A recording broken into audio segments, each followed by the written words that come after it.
I'm Pastor George Borkhardt, and this is another Higher Things video short.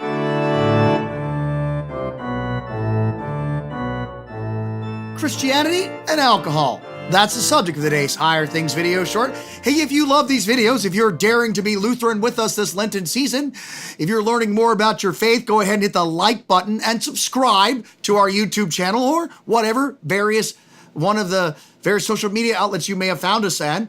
Go ahead also and go to support.higherthings.org and give today. Your tax-deductible gift lets us continue to dare to be Lutheran in these videos. Christianity and alcohol. So there's no debating that the Lord gave alcohol as a gift. He says in the Psalms that he gave wine to gladden the heart of men. The Lord turned water in John's Gospel, John chapter 2, into good wine at Cana. Good wine. He also took the cup after supper, gave thanks, and the cup was filled with wine.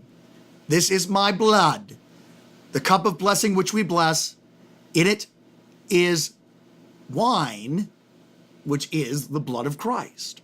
Not grape juice. It's impossible. It's just not possible in the early church to synthesize grape juice. It just can't happen. When you make juice of grapes in the New Testament times, it becomes wine. So the idea that they were drinking non-alcoholic alcohol is just not possible. You were either drinking cheap wine or good wine. And the Lord seems to like his good wine. That's what he makes at Cana. Now, are Christians free to drink? Now, you are bought with the blood of Christ. You have been baptized. You bear his name. All things are yours. You are saved by grace alone, received by faith alone. And this is not of yourselves. It's a gift from God, not by any works, so that no one can boast. All right? If alcohol is not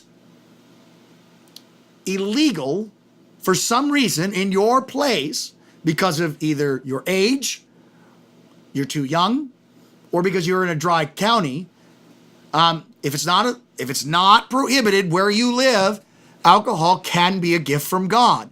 Paul says a little wine will help your stomach out. The gift of wine is just that. It tastes good. It makes us happy. It gives us joy to spend time with our friends.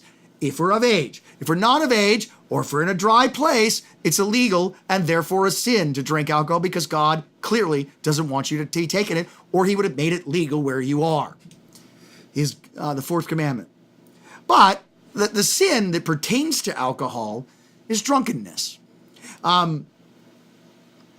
It's really hard as a young drinker to stay sober, to be sober and alert, to be in control of your faculties. You see, being drunk is the antithesis of being in the Spirit.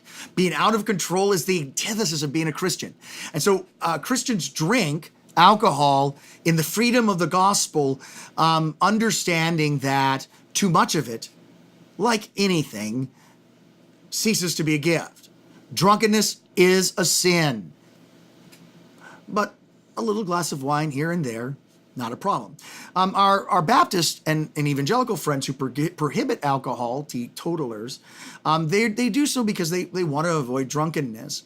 They're getting a little bit more lax lately. My Baptist friends tell me that they are so liberal nowadays that they even say hello to each other at the liquor store. Get it? They're not supposed to. Anyway, we just simply don't see it that way. That's not a law that's in the New Testament. The prohibition of alcohol is not in the New Testament. It's just not there. And so in Christian freedom, we can celebrate the gift of alcohol if we're of age, as long as we're not drunk, out of control. Drunkenness, buzzed, lightheaded is the opposite of the Spirit. And that's the problem with alcohol. Beer and alcohol, gift, as long as used properly in Jesus. I'm Pastor George Borkhardt, and this has been another Higher Things video short.